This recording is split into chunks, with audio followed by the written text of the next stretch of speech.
जी हां, हिंदुस्तान की आजादी और हमारी बर्बादी एक ही दिन हुई थी। बस एक जरा सी चूक ने तकदीर का बेड़ा गर्क कर दिया और मेरी जिंदगी को नर्क कर दिया।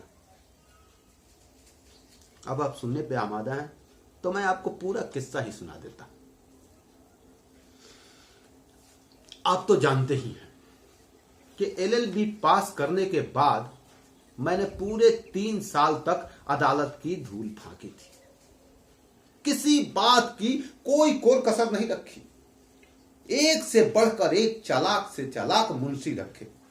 बीवी के सारे जेवर बेच बेच कर मोटी मोटी कानून की किताबें खरीदी थी। बढ़िया से बढ़िया सूट सिलवाया। हमेशा बड़े वकीलों का ठाट रखा था। पर कमबख्त वकालत को न चलना था न चली। जी हां, कमाल ही हो गया था। एकदम सही वक्त पे कचहरी जाता था। हर अदालत के चक्कर लगाता। एक एक मुवक्किल को ताकता भांपता। एक एक कानूनी पॉइंट पे 10-10 नजीरें पेश करता था।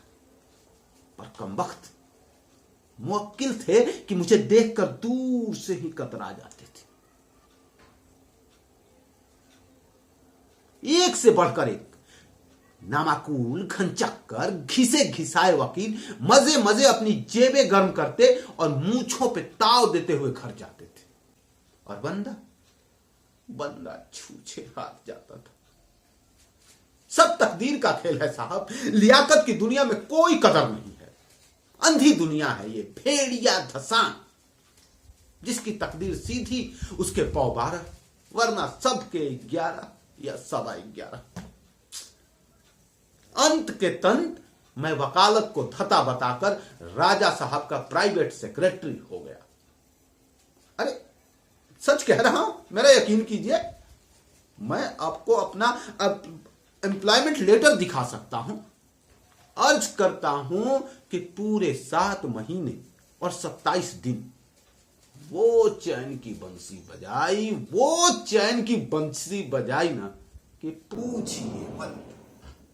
यानी कि महीने की पूरी तनख्वाह, रहने के लिए कोठी, बंगला, अरे 5 सिगरेट, सिनेमा और दोस्तों मेहमानों के खर्चे तो फोकट के थे। बस एक जरा सी चूक ने सब गड़बड़ कर दिया। मिस जुबैदा, जी हां, यही नाम था उनका। राजा साहब ने मुझे मिस जुबैदा की ही नौकरी पर बहाल किया था। बस समझ लीजिए उनका शिक्षक, गार्जियन, सब कुछ मैं ही था। राजा साहब ने जब मुझे बहाल किया था तो कहा था, बरखुरदार, जुबैदा को तुम्हारी निगरानी में सौंप कर हम बेफिक्र हुए, लेकिन खबरदार, तुम एक पल के लिए भी बेफिक्र ना होना। जुबैदा भी कमसिन है, बेसमझ है, मिजाज उसका नाजुक है। कहीं ऐसा ना हो कि वो आवारा हो जाए या उसकी आदतें बदल जाए। समझे? जी हुजूर।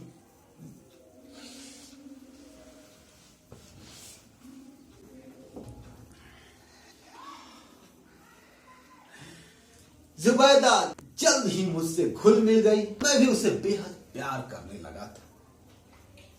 नौकरी मेरी रास पे चढ़ाई थी।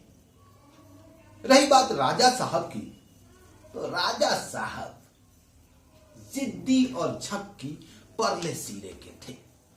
अब पुराने जमाने के खानदानी रईस थे। हमेशा कर्जे में लदे रहते, फिर भी लंतरानियां लगी ही रहती थी। अब कर्जे और लंतरानियां दोनों साथ न हो तो रईस ही किस काम के। उम्र 60 को पार कर गई थी। भारी भरकम 3 मन का शरीर,